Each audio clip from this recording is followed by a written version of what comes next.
আজি দিনটো যদিও আমি মন কি বাতত আহিছোঁ, কিন্তু আমাৰ মন শিৱসাগৰ চৰাইদেউ গোলাঘাট আৰু যোৰহাট জিলাৰ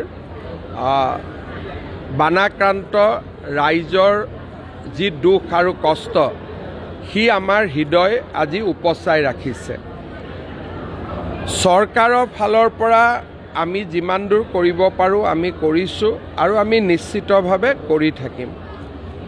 মই আমাৰ ভাৰতীয় জনতা পাৰ্টীৰ গোটেই অসমৰ কাৰ্যকৰ্তাসকলক যোনে যেনেকৈ পাৰে বান সাহায্যত যোগদান কৰিবলৈ অনুৰোধ কৰিছোঁ। ভাৰতীয় জনতা পাৰ্টীৰ অসম প্ৰদেশৰ পৰা আমি প্ৰায় 2 লাখ পৰিয়ালক, যিহেতু তাত এতিয়া আটাইতকৈ প্ৰয়োজন কাপোৰৰ, আমি 2 লাখ আই মাতৃক একোখনকৈ মেখেলা চাদৰ আৰু 2 লাখ শিশুক আমি একোটাকৈ পিন্ধাৰ টি চাৰ্টে হওক স্পৰ্টিং গেঞ্জিয়ে হওক আমি দিবৰ বাবে সিদ্ধান্ত কৰিছোঁ। আৰু এই গোটেই প্ৰক্ৰিয়াটোত আমাক প্ৰায় 12 কোটি টকাৰ প্ৰয়োজন হ'ব।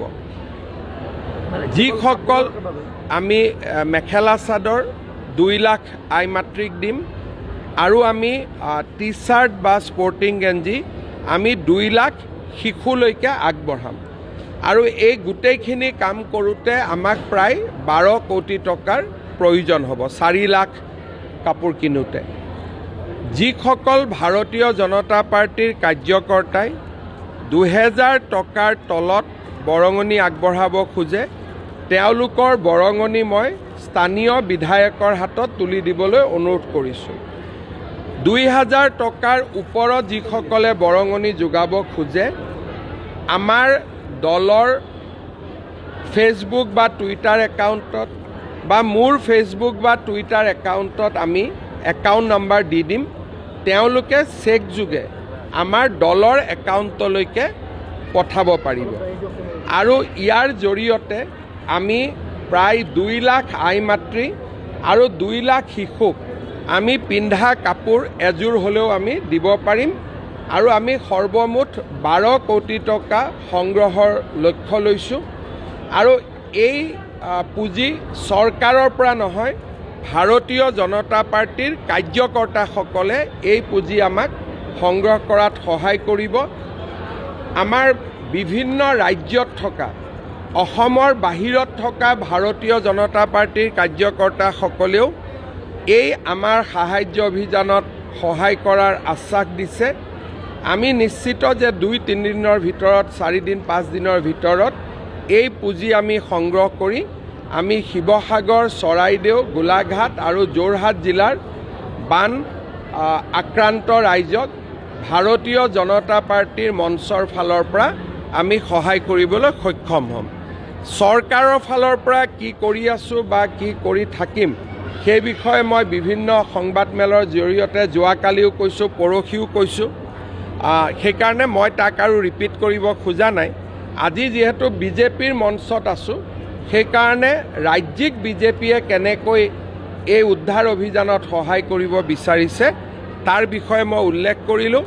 আমাৰ সকলো কাৰ্যকৰ্তাকে একাউণ্ট নম্বৰটো পোৱাৰ পিছত যোনে যেনেকৈ পাৰে আমাৰ বেংক একাউণ্টত বা 2000 টকাৰ তলত হ'লে স্থানীয় বিধায়কসকলৰ হাতত পুঁজি তুলি দিবলৈ মই অনুৰোধ জনাইছোঁ। চৰকাৰৰ ফালৰ পৰা যিখিনি ব্যৱস্থা লোৱা হৈছে তাৰ বিষয়ে মই যোৱাকালি বিতংভাৱে সাংবাদিক মেল কৰিছোঁ, হয়তো অহাকালি আকৌ কৰিম। ইয়াত আৰু মই চৰকাৰী কথাখিনি উল্লেখ কৰিব খোজা নাই। মই এইটোকে ক'লোঁ যে মাত্ৰ 8 ঘণ্টা আগত এই প্ৰশ্নটোৰ উত্তৰ মই দিছোঁ। আমাৰ যোৱা নিশালৈকে, মই 1 মিনিট চাই দিছোঁ, যোৱা নিশা যিটো আমাৰ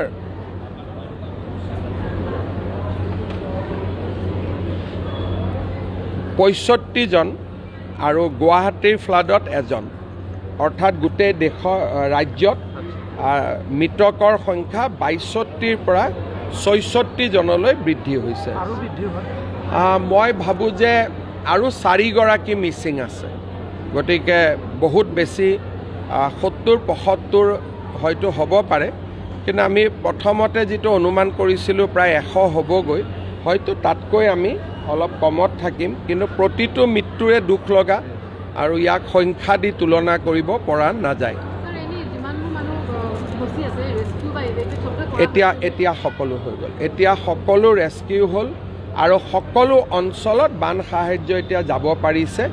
এতিয়া সেই অসুবিধা বৰ্তমান নাই।